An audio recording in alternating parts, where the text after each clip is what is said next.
As there's a drive in a deep left field by Castellanos, it will be. Oh man, it's 8 o'clock. And so that'll make it a. I don't need the spotlight.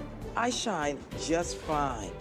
Hi, I'm Karma, and yes, I am a bitch. BravBros. Good evening, everybody, and welcome back to another episode of BravBros, your favorite podcast from the bros for everybody, for whoever wants to listen. I am your co-host, Steele Russell, joined as always by the one and only Scatter McGladder. What's up, pal? I'm running out of names. Oh, that sounds gross. I don't know why. I didn't like that one at all. That sounded like I have a medical issue. Yeah, like a bladder issue? Yeah, maybe it's because it rhymes with bladder. Yeah, no, I think I couldn't really put my thumb on it, but I didn't like it. So don't use that one again. You got that splatter bladder.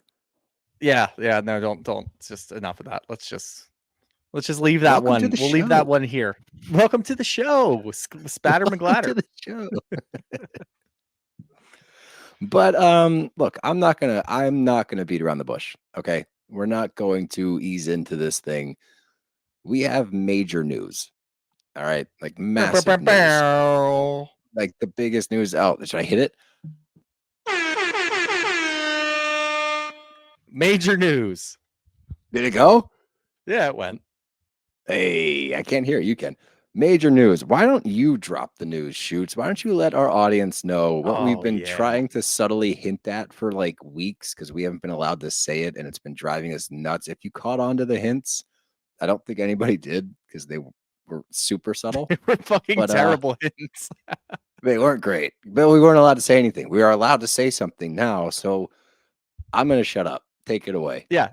It is Friday, January 19th, I think, whatever the fucking date of tomorrow is, or whenever the hell Friday is. And we've got some major news. The boys are going to be bartenders on Watch What Happens Live. Tuesday, January 23rd.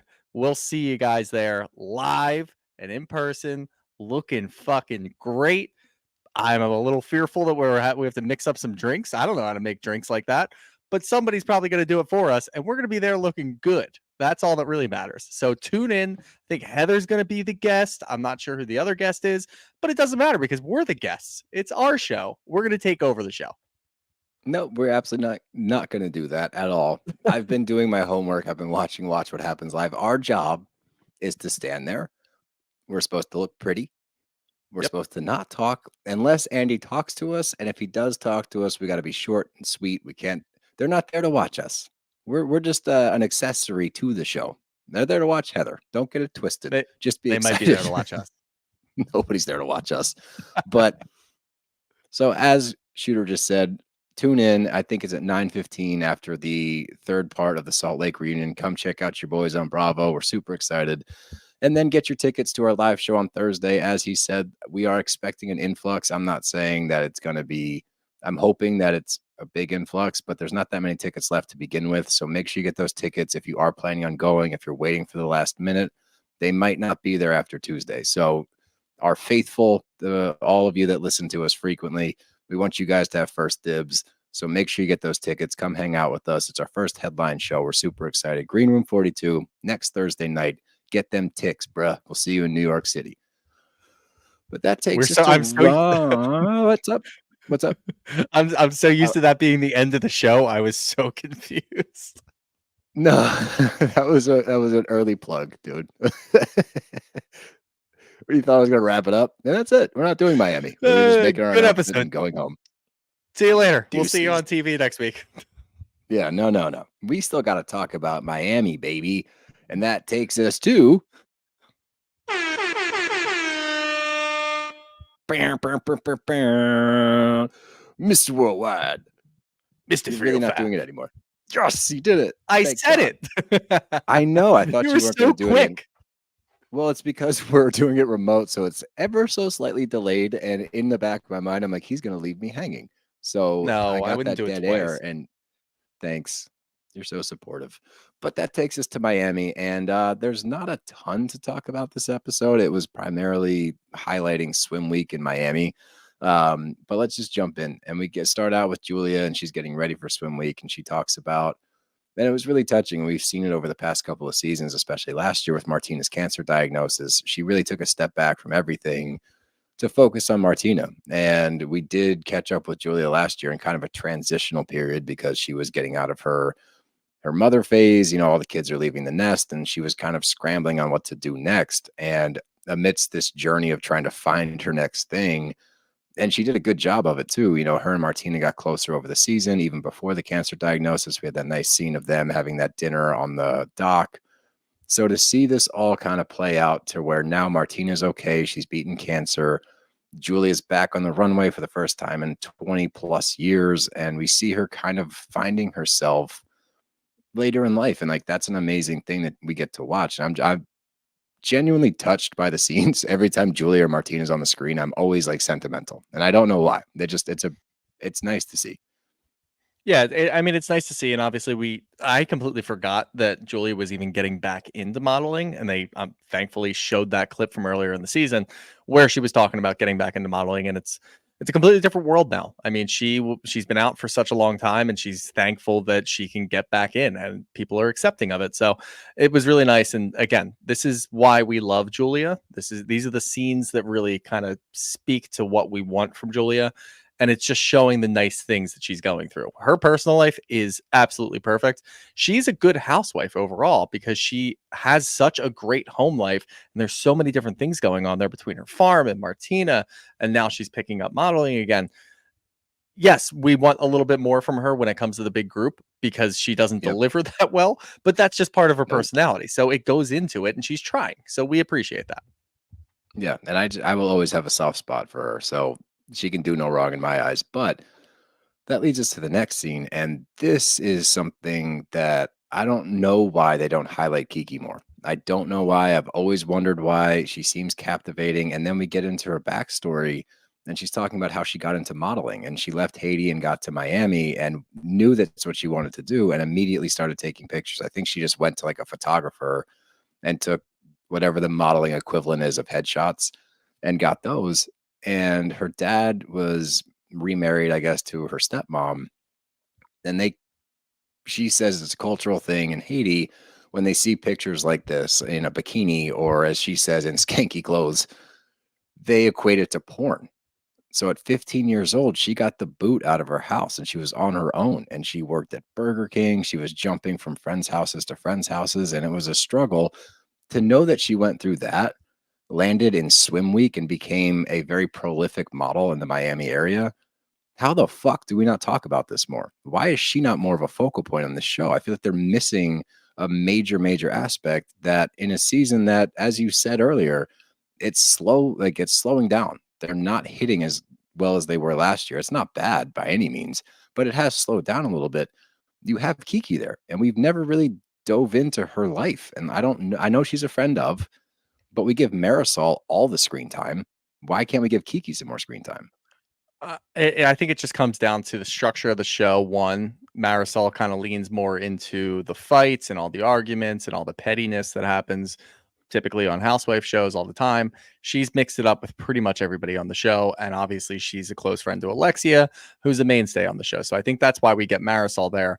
Kiki, we've seen her remove herself from those situations. She doesn't lean into them. She doesn't really mix it up too much. If it gets too hectic for her, she just leaves. She walks away. And she's done that multiple times. She did it on the boat last year for Adriana's music video. She did it this year. But she ate a burger while she was doing it, which was great. And that was awesome. But again, from like a producer standpoint, she's not really getting involved. She's leaving. So that's a problem. The other thing is maybe she doesn't really want to talk about it. It sounds like, yeah, she talked about it like at surface level, but maybe she's not willing to share a whole lot more than that. And that could be a thing. I look, I have no idea. I'm just speculating because I don't know. I'm in the same boat as you, where I don't really understand because she has such a captivating story. Yeah, no, she has a captivating story, obviously. I mean, she just went over it and it's insane. And we want to know more about things like that. But if she's not willing to talk about it, then maybe that's why they're not giving her so much airtime. But I think it really just comes down to the structure of the show, and she's not mixing it up as much as everybody else is. So maybe they're not really rewarding her, if you will. I really hope that they change that and they give her some more time, because that's kind of my whole takeaway from this episode is Kiki gets shafted a lot. not just by producers, but by the women in the group. I feel like she's never prioritized. I feel like her shit is always at the bottom of the list. And I think that's bullshit. Whether you're a friend of or not, whether you're featured on the show or not, it's sad that when she has things going on, everyone else will show up for everybody else. All right. Unless it's at Adriana's house and Marysol is not cool with her until Nicole's a problem. Then she's cool with Adriana, but whatever. Nobody will do that for Kiki. Nicole even goes to the Stanley Cup instead of going to her Fashion Week show, which, you know, it's the Stanley Cup. They had tickets before they heard about it. But I'm just saying, like, there's situations where if that was somebody else in the group, I don't know if Nicole would have went to that hockey game. But because it's Kiki and she's like the back burner, it bugs me, especially now finding out like she's got some shit to talk about. Let's talk about it because I want to hear about that. I don't want to hear about Lenny. I don't want to hear about Lisa. I don't want to hear about that shit anymore. I'm over that. We've got this over here with Kiki. Let's Kiki with Kiki. Damn it. Maybe she should start a podcast. Kiki with Kiki. Oh, dude. Yeah. It's a layup. Wow. What a great Easy. name. It's way better than in separation anxiety. It's way better than Bravo Bros. Hey. Our alter ego, the Bravo Bros. But the funny thing is, dude, every time I make our hashtags now on any videos I post, the second one is always hashtag Bravo Bros. Just because I know so many people call us that too, which is fine. But moving on, we get a very touching scene. It's Russell and Guerdy, and this is, again, points to this being a great relationship because they're going out to dinner and they're having a difficult conversation because Guerdy's gearing up for her second surgery, and she received more news that initially they said, look, it's stage 1B or whatever. It's not going to be that big of a deal. We're going to get in there. We're going to take it out. No problem. And I'm assuming that the doctors say that to not add any more worry to the situation until there's necessary worry to be had. But she finds out after the fact they didn't get all of it out. Her numbers are still too high. So she's got to go back in. And then she hears, and if they're not below this number, we got to start talking about chemotherapy. So it's starting to get really real. It's starting to get very serious, and it's starting to go beyond just a surgery. But I love that Russell in this moment, because Guerdy's like, I'm not doing a third surgery. You can't tell me to do a third surgery. I'm not getting a mastectomy. None of that's happening. And Russell is there close enough that Russ can be like, look, you have to be ready for that to be a possibility. I know it's hard to hear. I know it's a scary premise. Absolutely. I can't imagine hearing that and like having to sit and wait for that kind of shit. Like, it gives me anxiety. So there's something to be said about a relationship in which he can say to her, like, dude, I know, I hear you. This sucks, but you're going to do it. You got to do it. And I know Guerdy will. I know she'll step up, and she did, as we saw, and she kicked cancer's ass, and that's amazing. But I think it's so important in a support system to be able to not press somebody, but have the tough conversation. Hey, this sucks. I know, but dude, come on. And it was refreshing to see once again, this super normal couple, this super supportive couple that actually take care of each other. Yeah. I mean, we applaud Nicole and Anthony to the point where we say, get off the show because you're too normal. Russell and Guerdy are right behind them. But this does, I mean, it has such a big impact on the show, because from a show standpoint, this doesn't happen. You don't really get to see things like this to a main component of one of these shows. And look, like, again, we're not cheering for it. We don't want more things like this to happen, but it's happening right now. And it's super important because we get to see the dynamic between the two of them and how something like this can potentially drive a wedge in between your entire family. And there's a lot going on there, and you don't know what the world's going to bring you moving forward. And I feel like it's an important message for the viewers, for everybody watching, for all the other women on the show, everybody in Bravo, to see Guerdy do this. And I think that when she looks back on this, and obviously right now she's just happy that she beat cancer and she got through it all. But when she looks back on this, I think she's going to be proud of everything that she did. And I think that at the end of the day, it probably brings her and Russell together even more because they fought it together. I mean, it's got to be crazy weight bearing on top of Russell just as much as it is Guerdy. Obviously, it's not his sickness, but the whole family rests on his shoulders while Guerdy's going through this. And yeah, it's going to be a stressful time, but it's real. And that's what we like to see. We quickly get, come back down to earth because the next scene is Lisa and Jody house shopping, and they're taking a peek at, just a very, very basic 5,000 square foot home on a 21,000 square foot lot for the grand total of $5.37 million. And Still unclear as to what her budget is. We're not privy to that information, but I hated this scene. I thought this was ridiculous. Like, they sit down, they're with their realtor, who I don't know if he's a friend. I don't know if they're that close with this man. It's not really clear. And she starts explaining to the realtor about her financial situation and Lenny. And to make matters worse, and I know he's just doing what a good boyfriend does, he's chiming in and supporting his girlfriend. Jody has all of the info about this, all of the info about Lenny. And I know she's talking his ear off about it, but he chimes in and he's talking about the financial situation.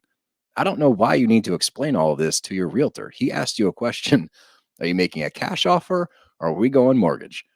Well, I had this great deal on the table, but then Lenny did this and Lenny did that, and I'm not going to live under Lenny's thumb anymore. This man wants to know how he's getting paid. That's what he asked you. How am I making money? How is the bank making money?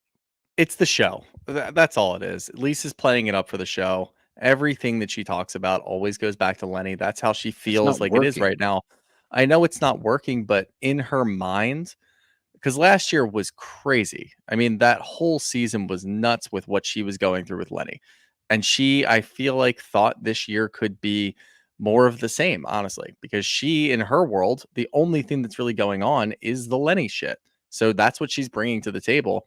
Every time that she's on camera, she has to bring up some crazy out of touch aspect of her life that just doesn't relate with anybody. And look, I know that we watch these shows because we want to see extravagance. We want to see things going on. But the whole point of your friend's discussion with you is that you're not spending money wisely. Why the fuck are we sitting down talking to you about money again, back to back weeks, 4 weeks in a row? We have to sit down with Lisa and have her discuss what money means to her. I don't care. I just don't care. This isn't Housewife. This isn't, oh, I'm going to go buy this fucking mansion because I'm filthy rich. Look how cool this place is. You know where we're getting that? Anthony and Nicole. They're redoing an entire house that's on the water, and it's fucking They're yacht sick. shopping. I love what they're yacht shopping. That's fun for me. I don't want to hear for the millionth time about your divorce because look, Jody is now getting to the point where he's chiming in and doing the same shit that Lisa's doing. So now it's just two Lisas on my screen that are talking about Lisa's problems. I'm done with Lisa's problems. You're not doing anything different. You're just doing the same thing over and over and over again, and it's really bothering me. Very well said, sir. But we get to swim week, and Julia looks great. Kiki looks great. The show goes off without a hitch. But the biggest thing to take away from this episode is Nicole, Adriana, and Alexia. And we get a scene with Nicole and Adriana sitting down, and they're talking about Anna. And obviously, we know at the Mamacita brunch, everything went down there. And Alexia and Marysol are so stuck on this fact that Nicole is the culprit behind this whole thing. She's the mastermind. She knew more. She's not saying it just because Adriana somewhat outed herself, but still kind of softened the blow by saying, Nicole gave me her blessing. We haven't gotten to the bottom of it. So Nicole sits down with her and says, can you please clarify that I didn't know about any of this? And Adriana says, yeah, I'm sorry. You didn't know anything about it. I should have been more transparent. You think, or did you know exactly what you were doing and you did it intentionally? And then when shit almost popped off at the table, you tried to hush Julia because you were finally cool with Alexia and Marysol again. And that was so exciting for you. It was fleeting. It's gone now. But for that one brief moment, you were happy again. And in this moment, Kiki calls her out and goes, you have to clear this up. And we at home are watching, and I'm pulling my hair out watching these scenes. So I'm like, Nicole didn't know anything. She might have been privy to the information that Anna and Marysol didn't get along. But that's what these shows are. We get people come back all the time that people aren't cool with. It's not that big of a deal. They sit down at dinners a lot. We see it in Beverly Hills. We see it in Jersey. We see people come back to make an appearance that people don't get along with. You don't cause a scene and blow it up. But if you can't take credit for it from Adriana's standpoint, when everyone knows except for Alexia and Marysol, because they just have an axe to grind with Nicole at all times. And I will say Adriana paints it pretty well later, and we'll get to that. But it sets the table for a conversation to be had at the end of the episode. And that's, of course, when Alexia and Marysol arrive and they attempt to have the conversation then. And like, no, we're not doing this right now. And I would love to say that was because they didn't want to ruin the show. I don't think they had time for Nicole. They're just like, no. we're going to save this No, for yeah. because you're full of shit. Yeah, and Nicole went in there with like a no-nonsense attitude. This is the first time I'm seeing you. I wasn't invited to Marysol's last week. Let's hash this out right now. I don't understand what your problem is with me. I don't understand what the entire situation is. I'm trying to figure it out from Adriana, who always has some sort of ulterior motive, especially when it comes to Alexia and Marysol. So she knows better. It's fucking Nicole. She understands how this works. She's the smartest person on probably any of these shows that I've seen. She knows exactly what's going on. She was thrown under the bus. And now, as we talked about last week, we don't understand why Alexia and Marysol are just completely ignoring Adriana. She has to yell at them until she's blue in the face for them to finally believe her later. But right now, they're going after Nicole. Yeah, they don't have time for Nicole. They're too cool. Let's not have this discussion right now. Let's go into swim week. We're going to go in there and we're going to sit down and act like everything's fine and we'll be okay. And then we'll address it a little bit later. I think they were doing it for the show. I think they didn't want to do it right then and there because they realized, what are we going to do after this? We have to talk about something. We can't squash it now. Yeah. So I think that was more for the structure of the show, which, whatever. I don't care about that. That's entirely fine. But yeah, that's exactly what it was. And Nicole going into it, just trying to squash it right away, didn't work for their plan. So they brushed her off. Yeah, that's exactly the vibe that I got. But we get to watch swim week take place, and Julia does her thing. As somebody points out, I think it's Alexia. She's got that 90s model walk where she owns the stage, and it's cool to see her do her thing. It's awesome to see Kiki do her thing. Again, I didn't love that Nicole bounced for the Stanley Cup, but, whatever. But I will say, this takes us to the conversation about Anna by the pool, because they're in between shows. We get to see Julia first and Kiki comes on later. So we're out by the pool and they finally hash this thing out. And Adriana says flat out, cannot make it any more clear. Nicole didn't know anything. She knew nothing. And Alexia and Marysol are still stuck on it. No. She knew. Everybody knows that she put this plan in place. We all know that she's behind it. It's like nobody does. Not one person. Not any of us at home are watching this thinking Nicole had a hand in it. I said last week, did she maybe have some ulterior motives? Like, did she maybe think like, oh, I heard they're not cool? Like, maybe. But again, Adriana's the one that said, hey, can Anna come?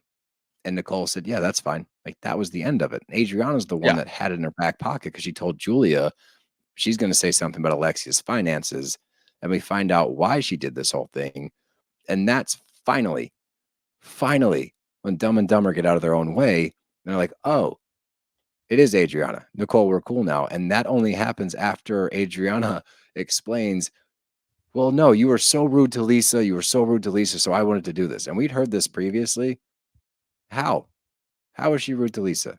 Because the cars, the Rolls Royce thing? No, like, I don't understand how that equates to, I'm going to bring Anna to talk about Alexia's finances.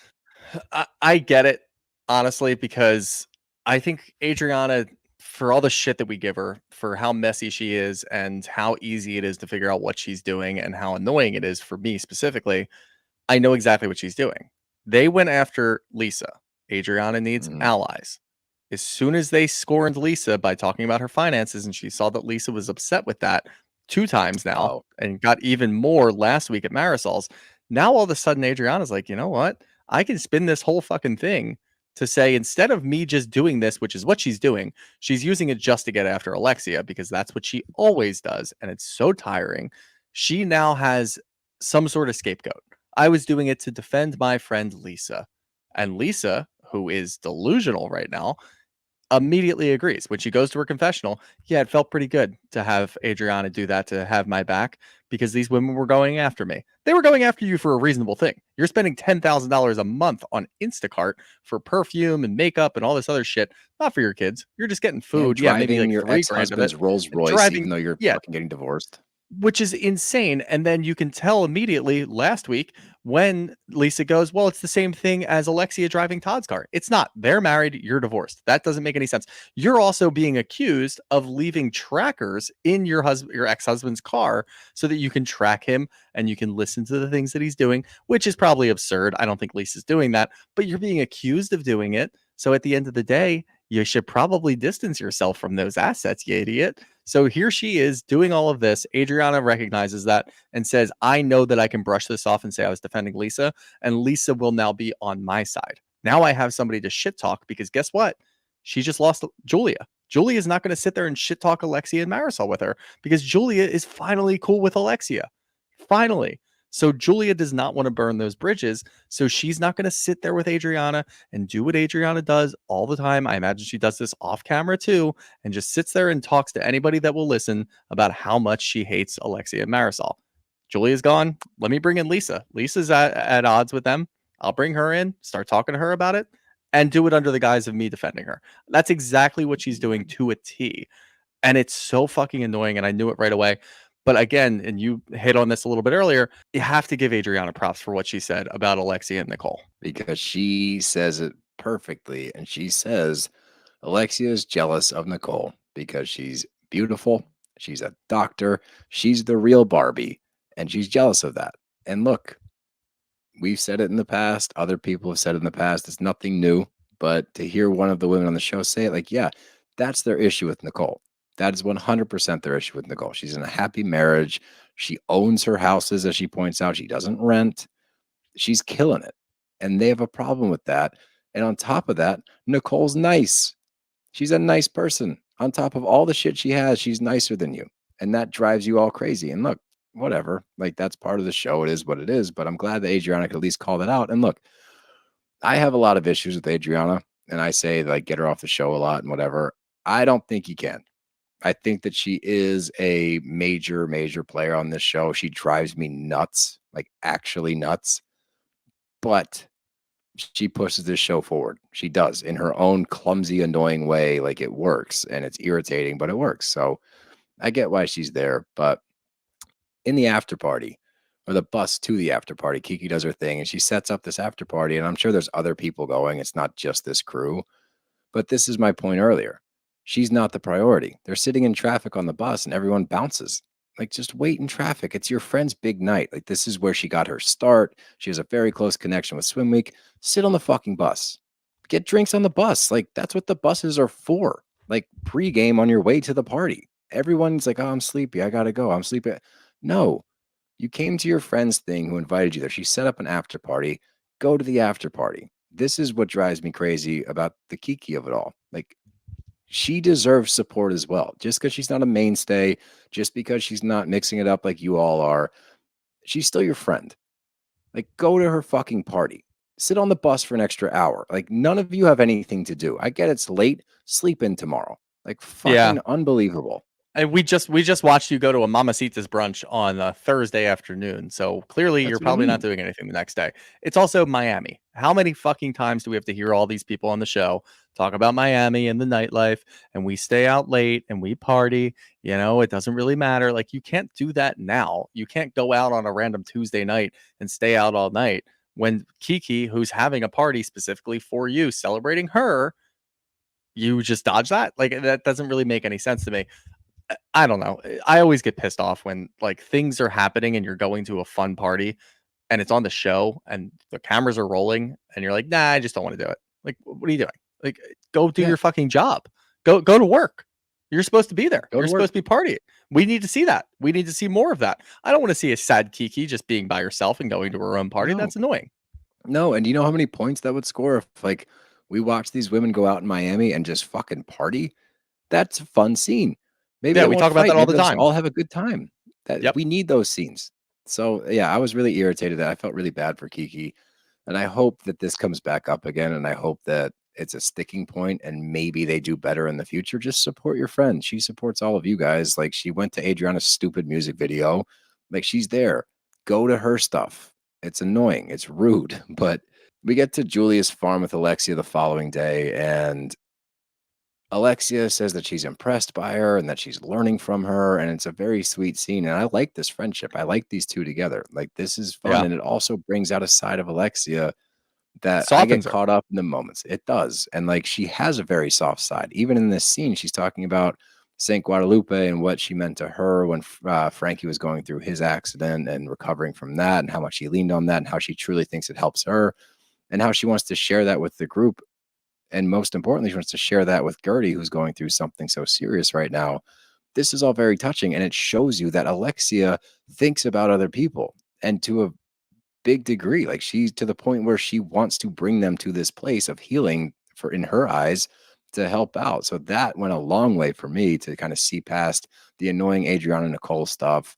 And when Alexia gets, worked up and starts arguing with people over nothing, there is a different side to her. And it's a side that I really enjoy seeing. And I'm glad that we got this. And it's interesting that it took Julia. And I know there's been glimpses of it in the past. It's not like this was like, oh, holy shit, who is this?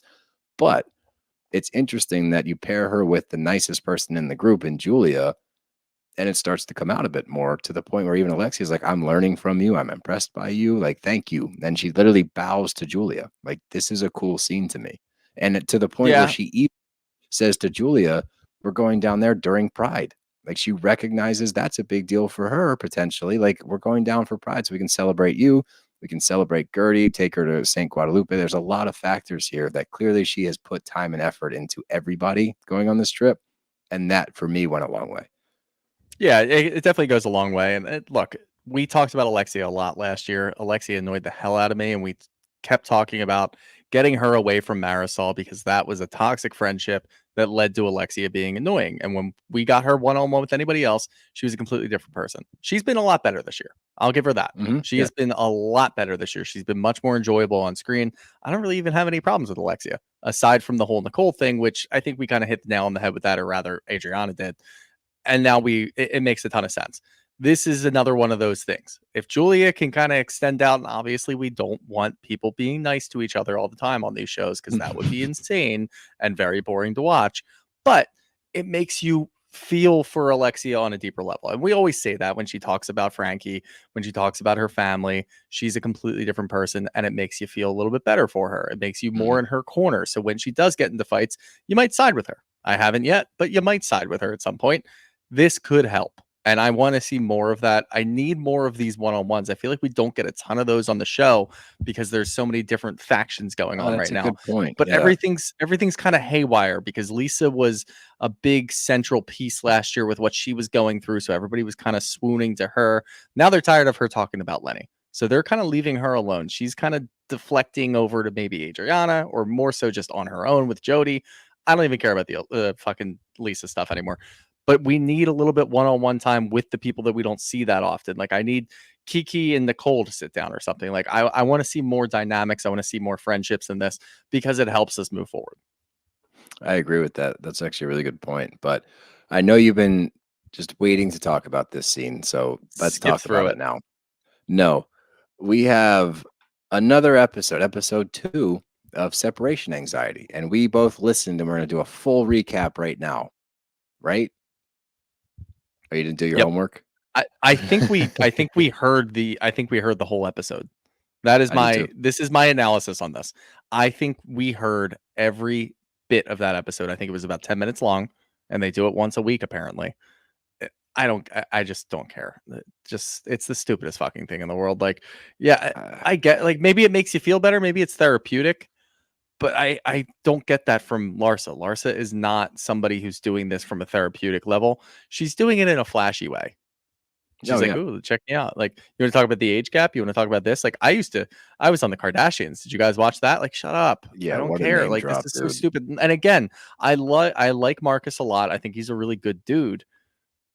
But I don't want to watch this fucking relationship. I just don't. Exactly. Like, don't talk about you guys being 5 days apart from each other is a huge issue. And that's my absolute max. Like, shut up. You guys have been dating for like 3 months. It's so weird. And look, maybe you're going to get engaged soon. At least that's what it seems like. And you guys are going to get married. But Lars is in the press again talking about how she has sex 4 times a night. So, like, I don't want any more of this. I just want to leave it alone. It's not fun to talk about. It's not fun for us to watch. Bravo, if you're listening. Please stop showing us this. Show us them, at parties together, but I don't want to see the two of them together.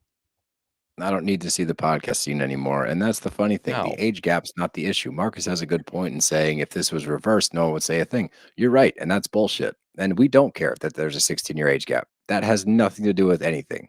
It's just watching them together. It's just watching this scene of them like one-on-one, just being lovey-dovey all the fucking time. It's exhausting. I don't care for it. It makes me uncomfortable. Good for you guys. I hope you're madly in love. I hope it's all real. Show me you at parties around other people. Don't show me these scenes where you guys are chit-chatting about weird shit and you use these soft voices and just talk Oh super God, soft, dude. and I get more uncomfortable. You know, but seriously, I have nothing Just more move to say on. on the Just matter. just move on. Yeah, I don't want to talk I'm about it moving anymore. on. Go. I don't want to talk about it either. There's But it's another not there's the another fucking scene age that gap. there's another scene that I also don't care about. So let's just keep going to that one too. That's a good one. It's a It's good not a one. good one. It's a good one. It Oh leads to God. something that I was shocked by, and we'll talk about it at the end. But the next scene, we get Guerdy with Russ and Liam, and she is post surgery number 2, and she got some info back, not all the info. And this is where she finds out that she's going to have to get chemotherapy.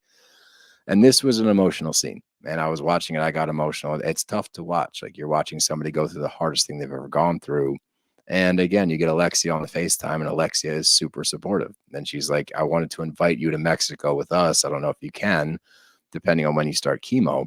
But she says to her, like, the whole St. Guadalupe thing and how much she leaned on her and how she wanted to share that with Guerdy. And again, showing you that soft side of Alexia, which makes her much more relatable. It really does. And it makes those scenes, like you said, I am more likely to hear an argument with Alexia now and be like, maybe she's right, instead of immediately going, oh, here we go again, because you need two sides to somebody. So to see her support Guerdy in this scene was really nice. But I'm glad that we know, obviously, that Guerdy beat cancer, because watching somebody deliver that news that, yeah, I'm about to go through chemo, it's hard to like put into words. Like, it was just tough Yeah. to watch. But I'm glad she's okay. And it's just a tough scene, man. Yeah. No, it is a really tough scene. But again, I mean, it's just so important for people who are watching at home that might be going through the same thing, or a loved one is. This is where these shows can kind of hit on a different level. They have a different dynamic that can bring it in such a different way compared to just random toxic bullshit. We get breaks in between. You know, obviously there's a lot going on here. It's a beautiful story. There's nothing Yep. really more to say about it. No, but that takes us to the final scene, your favorite scene. And that is Emilio and Adriana. And look, say what you will, she's in the studio with Emilio. This song was allegedly made for Camila Cabello. Did I say that right? I think I Sure. did. It seems like a big deal. Okay. I don't know for sure. It seems like a big deal. And I wouldn't even say that if I didn't see the cutscene from next week, apparently. That's a big festival. That's a lot of fucking people that she's getting up to sing Fire in front of. That's a big deal. Yeah, You're sure. not paying attention to me. I am paying It's attention to. what are you I just still don't. on I the don't side? care. Adriana sucks. She's not a good person. Let's just put it there. That's true. She's not a good person. She's constantly undermining other people just because she's fucking sad, and she's trying to like rip people apart when she sees that they're friends. She gets jealous and she freaks out. This whole thing, I just don't give a shit. I truly don't. And look, if she does well next week, good for her. I could not care less. I love talking about it. It's my favorite thing to talk about because it drives you up a wall. And this part I don't understand. It's just stupid. It's not a fucking plot point for this show. Like, it has nothing to do with Why? anything. Like, because we have to force fucking Adriana into my face when she's, 1, not a good singer, 2, she's not a good person, 3, I don't give a shit. It has A nothing lot to of do with people would anything. disagree that she's not a good singer, Shooter. Could not Okay. care less. They do not further the storyline of the rest of the show. There's so many more things that I'd like to dig into. Why do we have to take another goddamn music break with Adriana? Because Miami's hot, fire. Don't you pull your mic away from your mouth when I'm talking to you. Fuck it, whatever. But that's it. Let's get into the questions and wrap this bad boy up. From RP 100,000, I would like to split Marysol and Alexia. Which one would you bring back? Alexia, without a doubt. Would you get rid of Marysol? I don't need to get rid of Marysol anymore. I've I come a don't think long so way either. from that. Yeah. Again still would get rid of Adriana, but yeah, I don't need to get rid of Marysol anymore. If I was faced with who to remove out of the two of them, I would remove Marysol because I feel like Alexia does have more to offer. That one's tough. I think so too. I just don't think neither of them need to go. Marysol drives me crazy a lot of the time, but you can't deny that she is a major factor in this show. That's what I said about Adriana too. And I know that you'd be cool with her going, but the more I see of this show, like I think she's an important part of the dynamic because of the weird, wacky shit she pulls out of nowhere. It does take center stage a lot, and I think that's important. But as far as Alexia and Marysol, if I had to pick, I would pick Alexia to come back. But you can't take either of them off. I think you need both of them. I don't think this show runs Yeah. without those two. But you Hold got on. anything else there? No. I was gonna pull another question from last week's Miami thing. No. If there's something that's still like relevant. No, but tune in. Don't have Tuesday anything night. else. Just tune in That's Tuesday something night. else. Watch us live. Maybe take some pictures Watch of us what on your happens TVs. live. Yeah, do that. Tag us because we're not going to be able to see what we look like. Steele and till I are going to after. kiss. That's what's going to happen live. Look, if it gets more viewers on there, we'll do whatever we have to. We've said that before. We are not above anything. I ain't too proud to beg. You know what I'm saying? Hey, yo. But hey now. But as Shooter said, make sure you tune in 9:15 on Tuesday. I imagine you guys would be watching regardless because that is part 3 of the Salt Lake reunion. It's the big finale. We're gonna finally get into reality Von Tease, and then we're gonna reality Von Tease you from behind the bar, baby. Hey, yo. How long have you been waiting for that one? I just came up with that. I think I could have done better had I actually planned it. But I thought it was pretty make good. sure you get those tickets, guys. Seriously. If you are an avid listener and thinking about coming to the show, we want you to have first pick. We don't want you to be left out in the cold if you want to come to the show and are waiting till the last minute. So if we are going to get that influx of tickets after Tuesday night, make sure you buy those tickets beforehand. Green Room 42, New York City, Thursday night. Come hang out with us. Aaron Litchie, the Brooke Ashley is going to be there. It's going to be a blast. So we will see yous there. Get them ticks, baby. Anything else, Magoots? Nope. See you later. BravBros are out of here. We'll see yous on TV.